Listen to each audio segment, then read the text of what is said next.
ጂዲፒ አለ፣ ጂኤንፒ አለ፣ ጂኤንአይ የሚባል አለ። እንደገና ደግሞ ይከፋፈላል። እነዚህ የኢኮኖሚክስ የሀገር ኢኮኖሚ መለኪያ የኢኮኖሚክስ ተርሞች ናቸው፣ ስሞች ናቸው ማለት አብሪቪዥኖች ናቸው። አጠር አሁን ጂዲፒ ማለት ግሮስ ዶሜስቲክ ፕሮዳክት ማለት ነው። በአመት ውስጥ ሀገር ውስጥ የሚመረት ማንኛውንም ምርት ቁጥር ማለት ነው፣ ወይም ብዛት ጂዲፒ ይሉታል። ጂኤንፒ ደግሞ ግሮስ ናሽናል ፕሮዳክት ነው የሚባለው። እሱ ደግሞ በሀገር ውስጥም ይሁን በውጭ ሀገር ያለ የሀገር ዜጋ የሚያመርተው በአመት ውስጥ ያመረተው ምርት ጠቅላላ ማለት ነው። ጂኤንአይ ደግሞ የሚሉት ግሮስ ናሽናል ኢንካም ነው። እሱ ደግሞ ገቢ የሚያስገባው በአመት ውስጥ ተወላጅ አገር ውስጥም ውጭም ያለ ተወላጅ የሚያስገባው የአመት ገቢ በጠቅላላ ጂኤንአይ ይሉታል። ከዛ ደግሞ እንደገና ይከፋፈላል። ጂዲፒ ኖሚናል የሚባል አለ፣ ሪያል ጂዲፒ የሚባል አለ። እነዚህ መለኪያዎች ናቸው። በአመት ውስጥ አንድ ሀገር አምርቶ ወይ ደግሞ ነግዶ የሚያመጣቸው ገቢዎችን መመዘኛ መንገዶች ናቸው።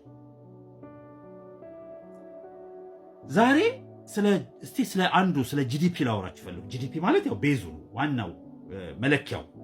ኦኬ ግሮስ ዶሜስቲክ ፕሮዳክት አገር ያመረተችው ምርት በአገር ውስጥ ማለት ነው። ውጭውን ሳያጠቃልል አገር ውስጥ ያለ ማንኛውም ግን የውጭ ዜጋም ሊሆን ይችላል። አገር ውስጥ አምርቶ የተመረተ ምርት ጠቅላላው ጂዲፒ።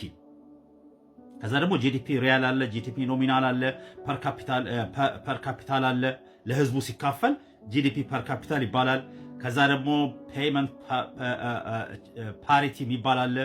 እና ዛሬ ግን ከሱ ውስጥ ለምንድን እነዚህ እንዳወራችሁ የፈለግኩት ኮንፊውዝ እንድትሆኑ አይደለም፣ ግን እንደው ስለዚህ መናገር የፈለግኩት ከዚህ በፊት የሰራው ቪዲዮ ላይ የኛ አገር ብር ለማርኬት ሲወጣ ምን አይነት ችግር እንደሚያደርስ በጣም ጥሩ እንደሆነ ለኢኮኖሚያችን ጥሩ ያለውን ነገር ብዬ የራሴን ኦፒኒየን ወይንም ደግሞ ከዚህ በፊት ያሉ ፕሮፌሰር ስቲግሊትዝ እሳቸው ላይ ቤዝ በማድረግ የኛ የቅድሞ መሪዎቻችንና የቅድሞ ባለስልጣኖቻችን እምቢ ብለው ሲታገሉ የነበረውን ነገር አሁን ማክሸፋችን ጥሩ እንዳልሆነ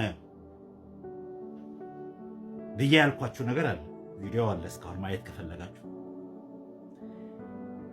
ዛሬ ምን መሰላችሁ ልነግራችሁ፣ ስለኛ ጂዲፒ ነው። የኛ የዓመት ገቢ የኢትዮጵያ የዓመት ገቢ አራተኛ ደረጃ ላይ አድርሷት ነበር ከአፍሪካ ውስጥ። አዎ ብዙዎቻችሁ ያላችኋል፣ እንዴት አገር አደገች ትላለህ፣ ኢኮኖሚያችን እንዴት አደገ ትላለህ ብላችሁ አንዳንዱ እንደወቀሳ ይሆን አይዶን ነው። መጽሐፍ እኮ እንዴት ነው ኦንላይን መቼም ገብቶ ማየት የማይችል ሰው የለም። ማንበብ ትችላላችሁ። የጠቅላላው ስታቲስቲክስ አንድ ቦታ አታንብቡ። ሁሌ ከአንድ ቦታ የሚገኝ ኢንፎርሜሽን የተሳሳተም ሊሆን ይችላል፣ ትክክልም ቢሆን የዛን የአንዱን ኦርጋናይዜሽን ወይ ሰው ወይ ድርጅት ብቻ ኦፒኒየን ነው የሚሆነው። ስለዚህ ማወዳደር አለብን። ብዙ አይነት ስታቲስቲክሶች ይወጣሉ በዓለም ላይ። የፕራይቬቶች አሉ፣ የድርጅቶች አሉ፣ ዓለም አቀፋዊ የሆኑ አሉ። የሁሉንም ማስታይ በዛም ብታዩ በየትኛውም ብታዩ የኢትዮጵያ ኢኮኖሚ በ2010 50 ቢሊዮን አይሞላም ነበር የዓመት ጂዲፒያችን ገቢያችን። 207 ጁን 2024 ላይ ኢሮፓውያን 207 ቢሊዮን ነበር። አራተኛ ቦታ ላይ ጁላይ ነው ብራችንን ለገበያ ያቀረብ ነው። ኢትዮጵያ ብር በማርኬት እንዲወሰን ያደረግ ነው። ብዙ አቤቱታ ያቀረብ ነው። ያኔ መተን ሴፕቴምበር ላይ ኦኬ ወደ 4-5 ወር ኦክቶበር ኦልሞስት 50% ጂዲፒያችን የቀነሰው 50%። ሂዱና ተመልከቱ። ከ207 ቢሊዮን ዶላር ጂዲፒ ኢንካማችን ገቢያችን 107 አካባቢ እስቲ ቼክ አድርጎት በደንብ ኦልሞስት 50% ኢኮኖሚያችን የቀነሰውና ስድስተኛ ነው የሆነው በዚህ ዓመት። አሁን እኛ ስድስተኛ ደረጃ፣ ኬንያ ቀድሞናል። 50 ሚሊዮን የማይሞላ ህዝብ ያለው ሀገር። ይሄ ሁሉ ያደረጉት ሁለት ሀገሮችን ነው። አንዱ አንደኛ ላይ የነበረው ናይጄሪያ ልክ እንደኛ ብራቸውን 2023 ላይ አድርጎ ተባሉ። ያው ፕሬሸር ያደርጉብናል። ብራችሁን እንትን ካላደረጋችሁ በማርኬት እንትን ካላራ ኢኮኖሚያችሁ ችግር ውስጥ ይገባል። ችግር ውስጥ ያላችሁት ወይ ደግሞ ብር አበድሩን ስንል ብሩን በብድር ስለሚያስተዳድሩን ያ ነው መሳሪያቸው። እነሱ አድርጉ ያሉን ነገር ካላሟላን አይሰጠንም።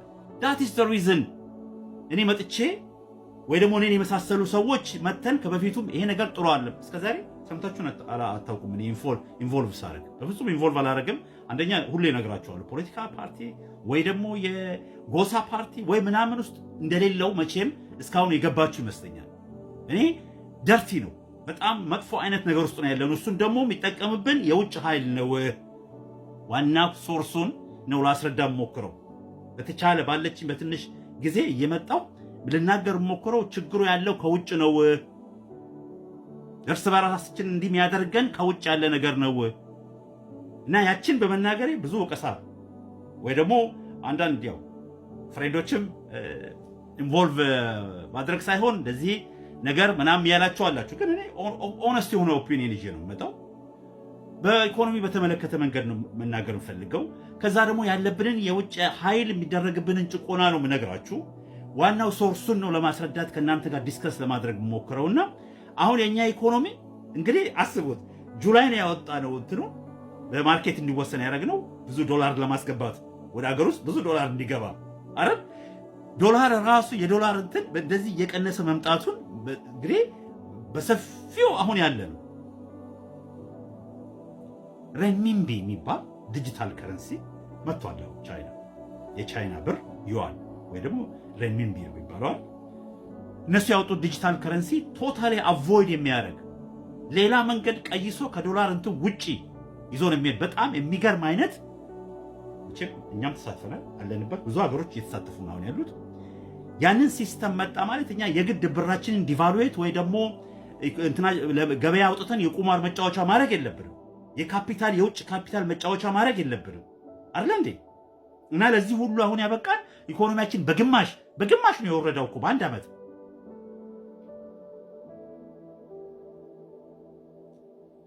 እኛ ቻይና ኮሎኒ ስር የነበረ ሀገር ልክ እንደኛ ኮንቲኔንት ከኛ ተኦል እንግዲህ ፕራውድ የሚያደርገን ነገር እድሜ ለአያቶቻችን አልቀው ኦኬ ስንት ፋክተው ነው ከጥገኝነት እንዳንገባ ያዳኑ። ያ ማለት ግን የጭንቅላትና የኢኮኖሚ ጥገኛ አይደለም። ኮሎኒ ነን እኮ ኮሎኒ ነን። ሰው እኮ መሰላችሁ ብዙ ጊዜ አንደርስታንድ ማታረጉት ጭንቅላታችንን ኮሎናይዝድ አድርገውታል። ኦኬ የምንሰራው ደግሞ ሲስተማቸው ሰስቴን የሚል ለረጅም ጊዜ እንግዲህ ያስቡት 20 ምናምን ዓመት የፈጀባቸው ብራችንን ገበያ ላይ እንዲወጣ ከ20 ምናምን ዓመት በኋላ አሳክተውት የው ኢኮኖሚያችን በግማሽ ያወረዱት። ጥቅሙ ምን መሰላችሁ? ጥቅሙ ዶላር ብዙ ወደ ሀገር ውስጥ እንዲገባ እኮ ነው የሚሸውዱን ያለው እነሱ በማርኬት የኛ ብር ደግሞ ለምንድን ነው አሜሪካ እንደዚህ በጣም ፓወርፉልና ሀብታም የሆነው ብላችሁ ብታስቡ በጣም እንትን ስለሆኑ እኮ አይደለም። የዓለምን ብር ተቆጣጠሩት። የሰሩት ነገር ልክ ሁለተኛው ዓለም ጦርነት ላይ ሲያልቅ እንዳለ የዓለምን ኢኮኖሚ በብራቸው ተቆጣጠሩት። ማንኛውም ነዳጅ የሳውዲ ነዳጅ የማንም ሀገር ነዳጅ ያለ ዶላር በስተቀር በማንኛውም ብር እንዳይሸጥ አድርገው ያስፈረሙት። ነዳጅ ደግሞ ለሁሉም ነገር ዋናው መሰረቱ ነው አይደል እንዴ? አገር ኢኮኖሚ ሁሉም ነገር የሚያንቀሳቅሰው። ከዛ ይኸው አያችሁ ስንት ዓመት ስንት ዲኬድ ይህንን ዓለም የተቆጣጠሩት የመጨረሻ ሀብታም የሆነው ሀገር የሆኑት። ያ ሀብታቸው ግን ምን አድርጓቸዋል? በጣም መጥፎ ነገር ውስጥ ያስገባቸው ምንድን ነው? አንደኛ አገሩ በጣም በኮርፖሬሽን የሚተዳደር ሀገር ኮርፖሬሽን ነው። በቃ ሁሉ ነገር በግለሰቦች እጅ ነው ያለው።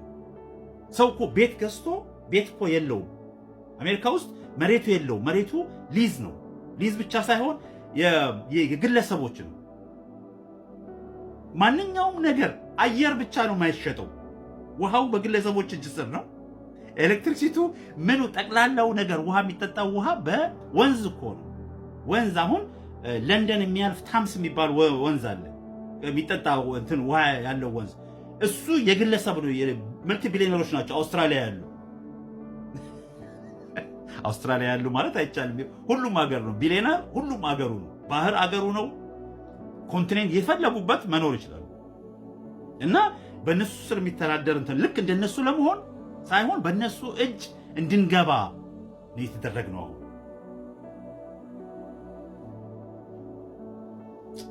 ሁላክ